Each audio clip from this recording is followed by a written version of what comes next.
हरिः ओं श्रीगुरुभ्यो नमः।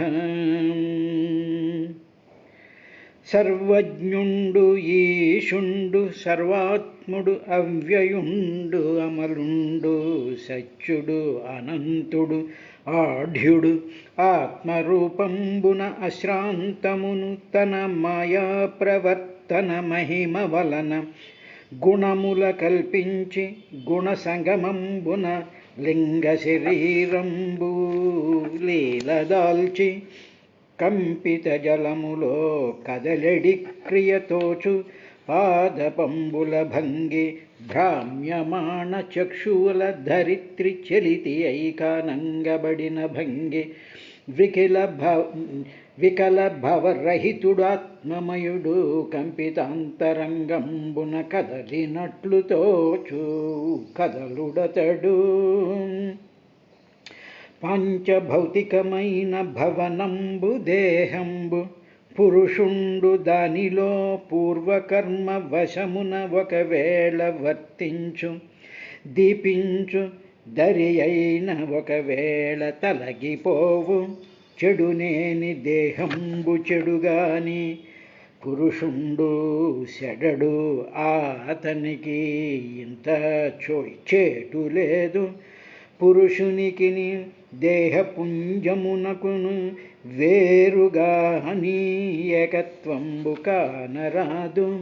దారువుల వెలుంగు దహనుని కైవడి గాయముల చరించు గలిభంగి నాళ నీనమైన నభము జాట్పున వేరు తెలియవలయు దేహములకు.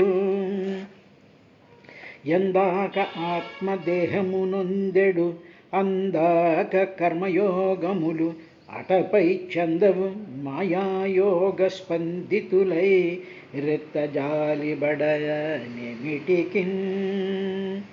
చెలులుం తల్లులు తండ్రులత్మజులు సంసేవ్యుల్ సతుల్ చారు నిర్మల గేహంబులటంచు కూర్తురు మహామాయాగుణభ్రాంతులై కలలో తోచిన అర్థముల్ నిజములే. కర్మానుబంధంబులం కలుగున్ సంగము లేకమాను పిదపన్ కర్మాంతకాలంబునన్. పరులంవరు తామెంవరు పరికింపగా ఏకమగుట భావింపరు తత్పరమజ్ఞానము లేమిని పరులను మేమనుచు తోచు ప్రాణుల కల్లన్. హరి ఓం శ్రీ గురుభ్యో నమః. ఓ విదురా అని మైత్రేయ మహర్షి విదురుణ్ణి సంబోధిస్తూ ఆయన దక్ష ప్రజాపతికి సంబంధించినటువంటి ఆ దక్షయజ్ఞము చేయుట, దక్షయజ్ఞంలో శివుణ్ణి ఆహ్వానించకపోవడం, తరువాత సతీదేవి యోగంతో దహించుకుపోవడం, ఆ తర్వాత వీరభద్రుడు వచ్చి దక్షయజ్ఞాన్ని విధ్వంసం చేయడం, తర్వాత కథ అంతా మనకి ఈ రాబోయేటువంటి అధ్యాయాల్లో వస్తూ ఉంటుంది. దానికి ముందు ఈ దక్షుడి యొక్క ఫ్యామిలీ గురించి చెప్తూ, అందులో దక్ష ప్రజాపతికి 16 మంది కుమార్తెలు ఉన్నారయ్యా విదుర. అందులో 13 మందినేమో ధర్ముడు అనేటువంటి ఆయనకి ఇచ్చి వివాహం చేశాడు.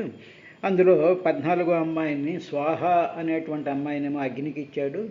సమస్తమైనటువంటి పితృదేవతల సమూహానికి, అంటే యోగ్యులైనటువంటి పితృదేవతలకు 15వ కుమార్తె అయినటువంటి సాధనిచ్చాడు. తర్వాత సంసార బంధాన్ని తెంపేసేటువంటి లయకారుడైనటువంటి ఆ శివుడికి 16వ అమ్మాయి అయినటువంటి సతినిచ్చాడు అనేటువంటి విశేషాన్ని చెప్పాడయ్యా అని చెప్పిన తరువాత ఈ 13 మంది అమ్మాయిలు ఎవరికి ఇచ్చాడంటే ధర్ముడికి ఇచ్చాడు. అంటే ఇక్కడ మనం అర్థం చేసుకోవాలి, ధర్మము కలిగినటువంటి వాడికి ధర్మజీవనం కలగడం అనేటువంటి కాన్సెప్ట్ మనసులో పట్టినటువంటి మానవుడికి ఏమిటి వస్తుంది, వాడిలో ఉండేటువంటి శక్తులు ఏమిటి. పుట్టినటువంటి మానవుడు ఆహారం అది తీసుకుంటుంటే వాడికి శక్తి వస్తూ ఉంటుంది.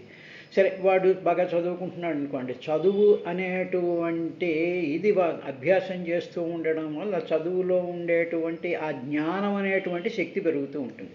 అదే వాడు జిమ్కి వెళ్ళి ఏదో ఎక్సర్సైజులు అవి ఇవి చేసేటప్పటికి శరీరంలో ఒక మార్పు వచ్చి ఒక రకమైనటువంటి స్టామినా అనేటువంటి శక్తి వస్తూ ఉంటుంది. అదేవిధంగా మనం తినేటువంటి ఆహారాన్ని బట్టి ఆహారం తినడం వల్ల మనకి శక్తి వస్తూ ఉంటుంది. అదేవిధంగా ఈ ధర్మ పరిపాలన చేసేటువంటి వాడికి, ధర్మాన్ని అనుసరిస్తూ ధర్మానుష్ఠానం చేసేటువంటి వాడికి ఏమిటి ఎవరు భార్యలు అవుతారు? భార్య అంటే శక్తి అన్నమాట. ఇప్పుడు ఆ ధర్ముడు అనేటువంటి వాడికి, అంటే ఆ ధర్మాన్ని పరిపాలించేటువంటి సాధకుడు కానీ, భక్తుడు కానీ, మానవుడు కానీ, ఎవరైనా సరే ధర్మ పరిపాలకులకి ఏమి వస్తుంది? వాళ్ళకి వచ్చేటువంటి ఏమిటి వస్తాయంటే శ్రద్ధ, మైత్రి, దయ, శాంతి, పుష్టి, తుష్టి, క్రియ, ఉన్నతి, బుద్ధి, మేధ, తితిక్ష, హ్రీహి, మూర్తి అనేటువంటి ఈ 13 రకాలైనటువంటి శక్తులు ధర్మావలంబన చేసినటువంటి మనిషికి వస్తాయి. ఇది నిన్నటి వరకు జరిగినటువంటి కార్యక్రమం. తరువాత వీళ్ళు భార్యలు కదా, ఇప్పుడు ఈ భార్యలతో ధర్ముడు కాపురం చేస్తూ ఉన్నాడు. అంటే వాటితో సంసారాన్ని, జీవితాన్ని గడుపుతూ ఉన్నాడు ధర్ముడు. ఎప్పుడైతే భార్యాభర్తలు సంసారం చేస్తూ ఉంటారంటే వాళ్ళకి మామూలుగా పిల్లలు పుడతారు, తర్వాత మనవలు పుడతారు, ముని మనవలు పుడతారు. ఈ కథ అంతా మామూలుగా జరుగుతూ ఉంటుంది. అదేవిధంగా ధర్ముడు ఈ 13 మంది భార్యలతోనూ ఆయన సంసారం చేస్తూ ఉండేటప్పుడు ఏం జరిగిందంటే, ఓ విదురా, శ్రద్ధ అసూత శుభం మైత్రీ ప్రసాదమ భయం దయా శాంతి సుఖం ముదం తుష్ణ స్మయం పుష్టిరసూయత యోగం క్రియా ఉన్నతిర్దర్పం అర్ధం బుద్ధిరసూయత మేధా స్మృతిం తితిక్షాతు క్షేమం హ్రీహి ప్రశ్రయం సుతం మూర్తి సర్వగుణోత్పత్తిర్నరనారాయణ ఋషి అని చెప్పి 49-50 శ్లోకాలలో ఈ ధర్ముడికి, శ్రద్ధకి వాళ్ళు కాపురం చేస్తూ, ఈ 13 మంది కాపురం చేస్తూ ఉండేటువంటి వాళ్ళలో ఏం జరిగింది అంటే, ఈ ధర్ముడు భార్య పేరు శ్రద్ధ కదా, ఈ శ్రద్ధతో ఆయన కాపురం చేస్తూ ఉండేటప్పుడు ఆ శ్రద్ధకి, ధర్ముడికి శుభుడు అనేటువంటి కొడుకు పుట్టాడు. అదేవిధంగా ఆ ధర్ముడు మైత్రితో కాపురం చేస్తున్నాడు కాబట్టి రెండో భార్య అయినటువంటి మైత్రితో కాపురం చేస్తున్నప్పుడు ప్రసాదుడు పుట్టాడు. మూడో భార్య అయినటువంటి దయకి అభయుడు పుట్టాడు. శాంతి అనేటువంటి భార్యకి సుఖుడు పుట్టాడు. తుష్టి అనేటువంటి భార్యకి ముదుడు పుట్టాడు. పుష్టి అనేటువంటి భార్యకి స్మయుడు పుట్టాడు. క్రియ అనేటువంటి భార్యకి యోగుడు పుట్టాడు. ఉన్నతి అనేటువంటి భార్యకి దర్పుడు పుట్టాడు. బుద్ధి అనేటువంటి భార్యకి అర్ధుడు పుట్టాడు. మేధ అనేటువంటి భార్యకి స్మృతుడు పుట్టాడు. తితిక్ష అనేటువంటి భార్యకి భార్య ద్వారా ధర్ముడికి క్షేముడు పుట్టాడు. ధర్ముడి భార్య అయినటువంటి హ్రీకి ప్రశ్రయుడు అని పుట్టాడు. ధర్ముడు భార్య అయినటువంటి మూర్తి అనేటువంటి అమ్మాయికి నరనారాయణులు పుట్టారు అని చెప్పి వాళ్ళ యొక్క సంతానాన్ని మనకి ఈ శ్లోకంలో 49-50 శ్లోకంలో చెప్పారు. ఇక్కడ మనం జాగ్రత్తగా ఒక విషయాన్ని మనం అన్వయించుకుంటే మనకి చాలా క్లియర్గా అర్థమవుతుంది. ధర్ముడు ఆయన భర్త, ఆయన 13 మంది భార్యలో మొదటి భార్య శ్రద్ధ. అంటే ఏమిటి? ధర్మంగా ఉండేటువంటి వాడికి శ్రద్ధ అనేటువంటిది ఉంటుంది. అంటే ఏమిటన్నమాట? శ్రద్ధ ఏం చేస్తుంది? నా ధర్మాన్ని నేను ఆచరిస్తాను అనుకోండి, ఏదో సంధ్యావందనం చేసుకుంటాను, లేకపోతే ఏదో పురాణాలు చదువుకుంటాను, ఏదో ఉద్యోగం చేసుకుంటాను, నేను ఏదో చేస్తూ ఉంటాను. ఆ చేసేటువంటిదంతా శ్రద్ధగా చేస్తూ ఉంటాను. అంటే శ్రద్ధ అనేటువంటి శక్తి, శ్రద్ధ అనేటువంటి ఒక ఎగ్జిస్టెన్స్ ఇన్ మీ, అది ఏం చేస్తుంది? నాకు శుభుడు అనేటువంటి కుమారుడిని పుడుతుంది. అంటే శ్రద్ధతో ఉన్నటువంటి, ధర్మంగా ఉండి శ్రద్ధ అనేటువంటి భార్యతో కాపురం చేస్తున్నటువంటి వాడికి శుభుడు అనేటువంటి వాడు పుడతాడు. శుభుడు అంటే ఏమిటన్నమాట? ఎప్పుడైతే శ్రద్ధ ఉంటుందో, ఎప్పుడైతే ధర్మం ఉంటుందో, ధర్మం ఉన్నటువంటి వాడికి శ్రద్ధ భార్య అయితే అప్పుడు ఆ ధర్మానికి, ఈ శ్రద్ధకి పుట్టేటువంటిది ఏమిటంటే శుభం కలుగుతుంది. కాబట్టి శుభుడు అని పేరు. అంటే ధర్మంగా ఉండి శ్రద్ధగా అనుష్ఠానాది కార్యక్రమాలు, వేదవిహితమైనటువంటి కార్యక్రమాలు, ఆచరించవలసినటువంటి ధర్మాలను శ్రద్ధగా ఆచరిస్తే ఏమిటి కలుగుతుంది అంటే శుభాలు కలుగుతాయి. అదన్నమాట. అందువల్ల ధర్ముడికి శ్రద్ధకి శుభుడు పుట్టాడయ్యా. అదేవిధంగా శుభుడికి ధర్ముడికి మైత్రికి ప్రసాదుడు పుట్టాడు. ప్రసాదము అంటే ఏమిటంటే మామూలుగా చాలా ప్రసన్నంగా ఉన్నాడండి, ఆయన చాలా ప్రసాదం అండి అంటాం. అంటే బాగుగా ఉండేటువంటి సాదము అంటే ఏమిటి? ఒక రకమైనటువంటి ప్రసాదం అంటే గుళ్ళో మనం ప్రసాదం ఇస్తాం కదా, అంటే ప్రసాదం అంటే దాంట్లో ఒక సంస్కారం ఉంటుంది, ఒక శక్తి ఉంటుంది, ఒక ఆనందం ఉంటుంది, ఒక మనసుకి ఆహ్లాదం కలిగించేటువంటిది. కాబట్టి ఇప్పుడు మైత్రి అంటే ధర్మం చేసేటువంటి వాడికి మైత్రి, స్నేహం చేసుకునేటువంటి భావం ఉండడం వల్ల దాని బై ప్రోడక్ట్, దాని నుంచి ఏమిటి వస్తుంది అంటే వాళ్ళ మనసు ప్రశాంతంగా ఉంటుంది. ప్రసాదముగా మనసు ఉండును. అందుకనే ఏమిటంటే, ఏమండి నేను ధర్మంగా ఉన్నానండి, నాకు స్నేహభావం ఉందండి. ఓకే, నువ్వు ధర్మంగా ఉన్నావు, నీ స్నేహభావం. ఇక ధర్మం ఏమిటంటే నువ్వు, స్నేహం ఏమిటంటే నీ భార్య. స్నేహం అనేటువంటి ఆ భావం నీ భార్య. ఇలా ఉంటే సరిపోతుందా అండి అంటే, అలాగ నువ్వు స్నేహంగా ఉండడం వల్ల ఏమిటి జరుగుతుందంటే నీ మనసు ప్రశాంతంగా ఉంటుంది. అంటే ప్రశాంతత అనేటువంటిది నీకు కొడుకు కింద పుడతాడు. కొడుకు అంటే దాని బై ప్రోడక్ట్, దానిలోంచి వచ్చేటువంటి ప్రోడక్ట్ అదన్నమాట. తరువాత దయకి, ఇప్పుడు దయ అంటే ధర్ముడి భార్య పేరు దయ. ఆ దయ ఉండేటప్పటికి ఏమవుతుంది? అభయుడు అనేటువంటి కొడుకు పుట్టాడు. అభయుడు ఎప్పుడైతే మనకి దయ ఉంటుందో, ఎప్పుడైతే మనకి సకల జీవుల మీద దయ, ఒక ప్రేమ లాంటి భావంతో ఉండి వాళ్ళని కరుణిస్తూ ఉండేటప్పటికీ అప్పుడు మనకి అభయం కలుగుతుంది. మనకి ఇంక ఏ విధమైనటువంటి భయము ఉండదు. మనకి దయ లేకపోతే భయం కలుగుతూ ఉంటుంది. కాబట్టి దయ ఉన్నటువంటి వాడికి రెండు రకాలు, తనకి అభయం కలుగుతూ ఉంటుంది. దయ ఉంటే మిగతా ప్రాణులకి వీడు అభయం కూడా ఇవ్వగలడు. మిగతా ప్రాణులకి మీకేం భయం లేదరా, నేనున్నారా, నీకు ఇంత తిండి పెడతాను, నీకు ఇచ్చేస్తాను అని చెప్పి అభయం ఇచ్చేటువంటిది దేనివల్ల కలుగుతుంది అంటే దయ కలుగుతుంది. అంటే ఉదాహరణకు ముష్టాడు వచ్చాడు, నీకేం ఆకలిస్తోంది అంటాడు వాడు. అనేటప్పటికీ నీకు దయ వచ్చింది. ఇప్పుడు నువ్వు ధర్మంగా ఉన్నావు, ధర్మంగా ఏమిటో దానం చేయాలి అనేటువంటి ధర్మంగా నువ్వు, అప్పుడు నీకు ఆ దయ కలిగింది. దయ కలిగినప్పుడు నువ్వేం చేస్తావు? ఇంటి ముందు వచ్చినటువంటి ముష్టివాడికి అభయం ఇస్తావు. పర్వాలేదు ఇలా కూర్చో, నీకేమో ఇంత ఏదో పెడతాను, ఇక ఏదో 10 రూపాయలు ఇస్తాను అనేటువంటి అభయం ఇస్తావు.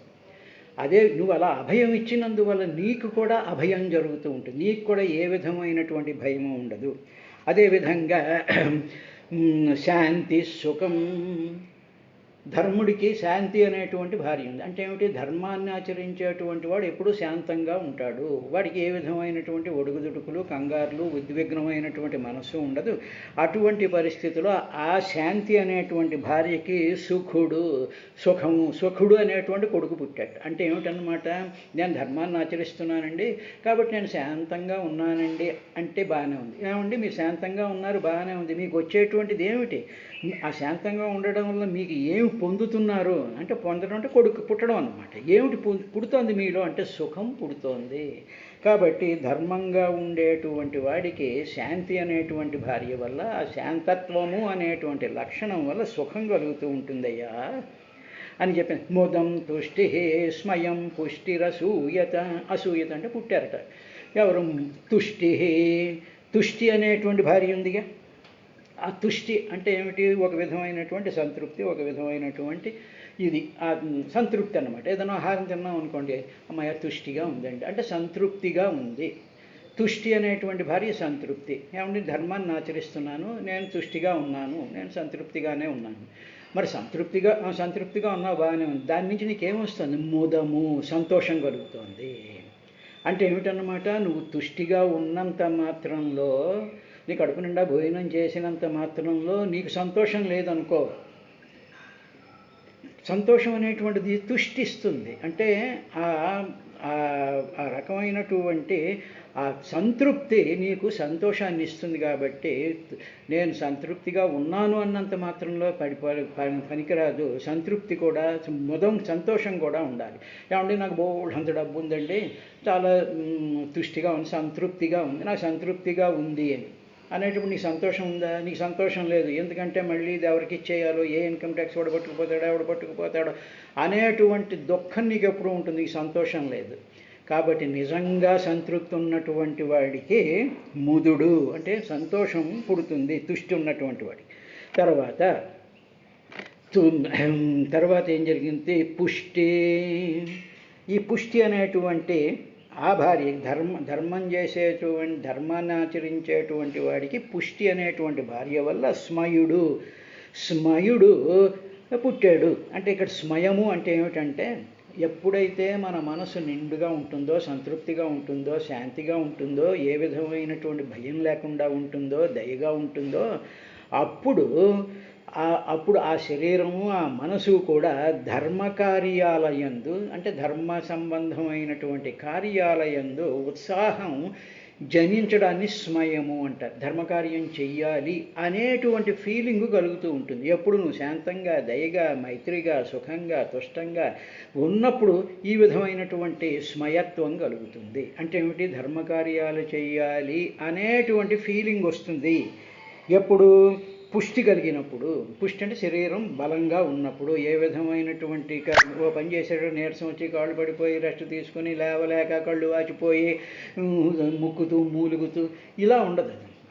ఆ పుష్టి ఉన్నప్పుడు ఏం జరుగుతుంది అంటే స్మయత్వం వస్తుంది, ధర్మకార్యాలయందు ఉత్సాహం వస్తూ ఉంటుంది. అటువంటిది పుడుతుంది. కాబట్టి అప్పుడు ధర్ముడికి, ఆ పుష్టికి స్మయుడు అనేటువంటి ఆ కొడుకు పుట్టాడయ్యా. తరువాత యోగం క్రియా, క్రియ అంటే పనులు చేయడం అనేటువంటి ఆ ధర్మం ఉంది. క్రియ అంటే వేదవిహితమైనటువంటి కర్మలు, వ్రతాలు, ఏదో పూజలు, అనుష్ఠానాలు ఇలాగ చేసేటువంటి క్రియలు చేసి ధర్మ ప్రకారం ఈ క్రియ అనేటువంటి భార్యతో, ఆ క్రియలతో వీడు సంసారం చేస్తున్నప్పుడు, ఆ క్రియలను ఆచరిస్తూ ఉన్నప్పుడు యోగం పుడుతుంది, కలయికలు వస్తుంది. అలాంటి పనులు చేస్తూ ఉండడం యోగం వచ్చిందండి. వాడికి యోగం పట్టిందంటే అంటాంగా, అంటే యోగము కలుగుతూ ఉంటుంది. తర్వాత ఉన్నతికి ఉన్నతి దర్పం. ఈ ఉన్నతి అనేటువంటి భార్యతో ధర్మం చేసేటువంటి వాడికి ఉన్నతి, ప్రమోషన్లు వస్తూ ఉంటాయి. ఈ ప్రమోషన్లు వస్తూ ఉండేటువంటి సందర్భంలో వాడికి ఏమిటి కలుగుతుందంటే దర్పం కలుగుతూ ఉంటుంది.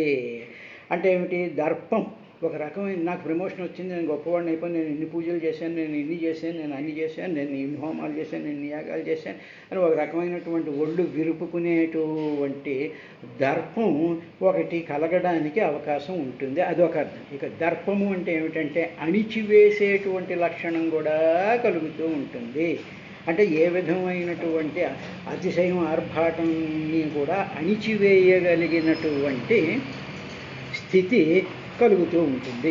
తరువాత బుద్ధి అనేటువంటి అమ్మాయికి అర్ధుడు అనేటువంటి విధానం కలుగుతూ ఉంటుంది. బుద్ధి అంటే ఏమిటి? అర్ధి అంటే కోరడం అన్నమాట. అర్థము అంటే కోరడం, అర్థించేమంటాం కదా, కోరడం. మనిషికి సరైనటువంటి బుద్ధి ఉన్నప్పుడు ధర్మంతో ఉండి, తర్వాత కోరికలు కోరేటువంటి ఆ కోరికలు బుద్ధికి, ఆ కోరిక అనేటువంటిది పుడుతుంటే, బుద్ధికి కోరికలే కదా పుట్టేవి. ధర్మంగా ఉన్నప్పుడు, మన బుద్ధి ధర్మంగా ఉన్నప్పుడు అప్పుడు మనకి కోరికలు పుడతాయి. ఆ కోరికలు దానితో కోరిక, తర్వాత ప్రయోజనము అని కూడా, అర్థి అంటే ప్రయోజనము అని కూడా అర్థం ఉంది. అంటే ది ప్రాఫిట్. ఏమిటా ప్రాఫిట్ వస్తుంది అంటే బుద్ధి ధర్మంగా ఉన్నప్పుడు ఏమిటి కలుగుతుందంటే సరైనటువంటి నిర్ణయాలు తీసుకునేటువంటి స్థితి ఏర్పడుతుంది. సరైనటువంటి నిర్ణయాలు తీసుకునేటువంటి బుద్ధికి పుడుతుందన్నమాట, సరైనటువంటి నిర్ణయాలు చేసుకోవడం అనేటువంటిది. అదేవిధంగా కోరికలు, అర్థి అంటే ఇక్కడ ప్రయోజనము. తరువాత మేధ ధర్మాన్ని ఆచరించేటువంటి వాడికి మేధస్సు అంటే ఇంటెలిజెన్సు, ఐక్యూ, బ్రెయిన్ వికసించడం అనేటువంటి ఆ మేధ అనేటువంటి శక్తి ఈ ధర్మాన్ని ఆచరించేటువంటి వాడికి వస్తుంది. కాబట్టి ఆ మేధస్సు చేత పుట్టేటువంటిది ఏమిటంటే స్మృతి, బ్రహ్మాండమైనటువంటి జ్ఞాపక శక్తి వస్తూ ఉంటుంది. అదన్నమాట. మేధస్సు కలిగినటువంటి వాడి జ్ఞాపకం అంటే ఒక్కసారి చూసిన వెంటనే, ఒక్కసారి విన్న వెంటనే, ఒకసారి అర్థం చేసుకున్న వెంటనే వాడి స్మృతులు చాలా యాక్టివ్గా ఉంటూ ఉంటాయి. His IQ will be more. ఎప్పుడండి ఇది అంటే ధర్మం కలిగి నా వాడికి మేధస్సు అనేటువంటి భార్య ఉన్నప్పుడు దాంట్లో నుంచి స్మృతి కలుగుతూ ఉంటుందయ్యా. తర్వాత ఈ ధర్ముడికి తితిక్ష అనేటువంటి భార్య ఉందిగా. దశప్రజాపతి తితిక్ష అనేటువంటి కూతురిని కన్నాడు 13 మందిలో. ఆ తితిక్ష అనేటువంటి భార్య వల్ల, తితిక్ష అంటే ఓర్పు, ఆ ఓర్పు ఉన్నప్పుడు ఏం కలుగుతుంది? క్షయముడు అనేటువంటి వాడిని కందట ఆవిడ. అంటే ధర్ముడు తితిక్ష అనేటువంటి భార్యలో క్షేమం కలిగింది. అంటే మనం చాలా ఓర్పుగా శాంతంగా ఏ విధమైనటువంటి దర్పము లేకుండా సరైనటువంటి నిర్ణయాలతో ఉండేటువంటి పరిస్థితిలో ఓర్పు క్షేమం కలుగుతుంది. అంటే మనం ఎప్పుడైతే సహనంగా ఉంటామో మన సహనమే మనకు క్షేమాన్ని కలిగిస్తుంది, మన యొక్క ఉద్రేకమే మనకు అపకారాన్ని కలిగిస్తూ ఉంటుంది. కాబట్టి ఓర్పు తితిక్ష అంటారు, సహనము అంటారు. తితిక్ష అన్నా ఓర్పు అన్నా సహనం అన్నా ఆల్మోస్ట్ ఒకటే అర్థం. కాబట్టి ఆ ఓర్పు ఉండడం వల్ల క్షేమం కలుగుతూ ఉంటుందయ్యా అని చెప్పిన తర్వాత హిరి అనేటువంటి ఒక భార్య ఉందిగా ఆ ధర్ముడికి. ఆ హిరి అనేటువంటి భార్య వల్ల ప్రశ్రయుడు అనేటువంటి ఒక పిల్లాడు పుట్టాడు. హిరి అంటే ఏమిటి? వినయంగా ఉండడం. ఏమంటే నేను ధర్మాన్ని ఆచరిస్తున్నానండి, బాగానే ఉంది, నేను ధర్మంగానే ఉంటున్నాను, నేను వినయంగానే ఉంటున్నాను, ఎవరు వచ్చినా నమస్కారం పెడుతున్నాను, దర్పాన్ని ఏమీ ప్రదర్శించడం లేదు, నేను మామూలుగానే ఉన్నాను, వినయంగానే ఉన్నాను, బాగానే ఉంది. మరి నువ్వు అలా వినయంగా ఉండడం వల్ల నీకు వచ్చేటువంటి నీలో కలిగేటువంటి మార్పు ఏమిటి అంటే అధర్మం చెయ్యడానికి సిగ్గుపడేటువంటి లక్షణం వస్తుందన్నమాట. వినయం అంటే ప్రశ్రయము అంటే అది అర్థం. అంటే ఏమిటి? వినయంగా ఉండేటువంటి ధర్మంగా ఉండి హ్రీ అనేటువంటి శక్తి లోపల ఉన్నటువంటి వాడికి, అంటే హ్రీ దక్ష ప్రజాపతి కూతురు కింద చెప్పారు సరదాగా ప్రతీకగా. ఇప్పుడు అటువంటి హ్రీకి ఏమిటి? వినయం కదా. వినయం వల్ల ఏమిటి వస్తుంది అంటే అధర్మం పనులు చెయ్యడానికి వాడు భయపడుతూ ఉంటాడు. అధర్మమైనటువంటి పనులు చెయ్యకుండా ఉండేటువంటి వానిని ప్రశ్రయము అంటారు. అంటే బాగుగా శ్రయము, ఆశ్రయించుకున్నాడు. దేన్ని ఆశ్రయించుకుని? వినయాన్ని ఆశ్రయించుకున్నప్పుడు అధర్మమైనటువంటి పనులు చేయడానికి వాడు జడుస్తూ ఉంటాడు, సిగ్గుపడుతూ ఉంటాడు అన్న. హిరి అంటే సిగ్గు లజ్జ అని కూడా అర్థం ఉంది. కాబట్టి సిగ్గుపడుతూ ఉంటాడు, అధర్మమైన పనులు చేయడానికి సిగ్గుపడుతూ ఉంటాడు. ఇప్పుడు ఆ సిగ్గు లజ్జ వదిలేసినటువంటి రాజకీయ నాయకులు మొత్తం దేశం నిండా ప్రబలిపోయి ఉన్నారు. కాబట్టి వాళ్ళందరి యొక్క పరిస్థితి భగవంతుడు ఏ విధంగా తీరుస్తాడో ఆ విధంగా తీరుస్తాడు అనుకోండి, అది వేరే విషయం. తరువాత ఇక చివరి అమ్మాయి ఏమిటంటే మూర్తి. ఆ మూర్తి అనేటువంటి అమ్మాయికి నరనారాయణులు అనేటువంటి మహర్షులు పుట్టారు అన్నారు. మూర్తి సర్వగుణోత్పత్తి నరనారాయణ ఋషి. ఆ మూర్తి అనేటువంటి అమ్మాయికి సర్వగుణ ఉత్పత్తి అంటే ఏమిటి? సకలమైనటువంటి కళ్యాణ గుణాలు కలిగడానికి కారణమైనటువంటి వాళ్ళు. అంటే నరనారాయణుల్ని ఒక్కసారి మనం ధ్యానిస్తే మనలో ఏం కలుగుతాయి అంటే, మనలో ఆ నరనారాయణులు అనేటువంటి మహర్షుల్ని ఒక్కసారి మనం మనసులోకి తెచ్చుకుని భావన చేసినట్లయితే అప్పుడు మన మనసులో ఏమిటి కలుగుతాయంటే సకలమైనటువంటి కళ్యాణ గుణాలు ఉదయిస్తాయిట మనలో. అంటే ఏమిటన్నమాట? వాళ్ళల్లో సకలమైనటువంటి కళ్యాణ గుణాలు కూడా ఆ నరనారాయణ మహర్షుల్లో ఉందిట. అందువల్ల వాళ్ళని మనం ఎప్పుడైతే ధ్యానిస్తామో వాళ్ళలో నుంచి వచ్చినటువంటి ప్రభావం మనలో సకల కళ్యాణ గుణాలని కూడా మనకి కలిగిస్తూ ఉంటాయి. అంటే ధర్మంగా ఉండేటువంటి వాడు మూర్తి. అంటే పరమాత్మ యొక్క ఆ సాకార రూప స్వరూపానికి మూర్తి అని పేరు. అటువంటి ఆ స్థితిని మనం పొందినప్పుడు నరనారాయణులు అనేటువంటి మహర్షులు వీళ్ళు కన్నారట. అంటే ఇప్పుడు ఏమిటన్నమాట? 13 మంది దక్ష ప్రజాపతి యొక్క కూతుళ్ళు 13 కుమారుల కన్నారు. ఆ కుమారుల యొక్క విశేషాలన్నీ కూడా మనం చూసిన తరువాత ఓ విదురా, ఇప్పుడు సరే వాటి యొక్క అంతరార్థం అర్థమైపోయింది. కాబట్టి ఇక నరనారాయణుని గురించి చెప్తూ విదురుడు మైత్రేయ మహర్షి విదురుడికి యయోర్జన్మన్యదో విశ్వమభ్యనందత్సు నిర్వృతం మనాంసి కపుభో వాతాః ప్రసేదుస్సరితోద్రయః. అయా ఓ విదురా, యయోహో ఏ నరనారాయణులైతే జన్మని వాళ్ళు పుట్టారో వాళ్ళ జన్మ యందు ఏం జరిగింది అంటే మిగతా వాళ్ళందరూ చెప్పాంగా. ఏదో శ్రద్ధ ఉంటే శుభం కలుగుతుంది, మైత్రి ఉంటే ప్రసాదం కలుగుతుంది, శాంతి అంటే సుఖం కలుగుతుంది అని అనుకున్నాగా. ఈ 13వ అమ్మాయి అయినటువంటి మూర్తి దగ్గరికి వచ్చేటప్పుడు నరనారాయణుడు అన్నారుగా. ఇప్పుడు నరనారాయణులు అనేటువంటి బై ప్రోడక్ట్ వాటిల్లో నుంచి ఏం కలుగుతుంది అంటే జన్మని, ప్రతి మానవుడి యొక్క జన్మలోనూ కూడా, తరువాత అదహ విశ్వం, ఈ విశ్వంలో కూడా నిర్వృతం ఆనందం ఒక్కసారి వ్యాపించిపోతుందిట. ఈ ప్రపంచం అంతట్లోనూ వ్యాపించిపోతూ ఉంటుందిట ఆనందం. ఆనందంతో వ్యాపించిపోతుందయ్యా ఎప్పుడైతే ఈ నరనారాయణులు అనేటువంటి వాళ్ళ యొక్క భావన మన మనసులోకి వచ్చిందో ప్రపంచం అంతా కూడా ఆనందమయంగా కనిపిస్తుంటుంది చూసేటువంటి వాడికి. అదేవిధంగా ప్రపంచం అంతా కూడా ఆనందంతో నిండిపోయింది. ప్రపంచం అంటే ఏమిటి? పంచభూతాత్మకమైనటువంటి ఈ సృష్టిలో ఉండేటువంటి సమస్త జీవరాశులు కూడా ఆనందంగా వెలిగిపోతూ ఉంటారు. వాళ్ళకి ఆనందమే ఆనందం ఉంటూ ఉంటుందయ్యా. అలాగే వ్యాపించిపోయినప్పుడు అభ్యనందత, అప్పుడు వీళ్ళు ఈ సమస్త జీవరాశులు కూడా పండగలు చేసుకుంటూ ఉంటారు. తర్వాత మనాంసి కకుబు వాతాహ సరిత అద్రయ ప్రసేదు, అప్పుడు అన్ని జీవరాశులు మనస్సులు, పర్వతాలు, తర్వాత దిక్కులు, గాలులు, నదులు అన్నీ కూడా చాలా ప్రసన్నమైపోతాయి అన్నాడు. రేపటి కార్యక్రమంలో మరో విశేషంతో వస్తాం.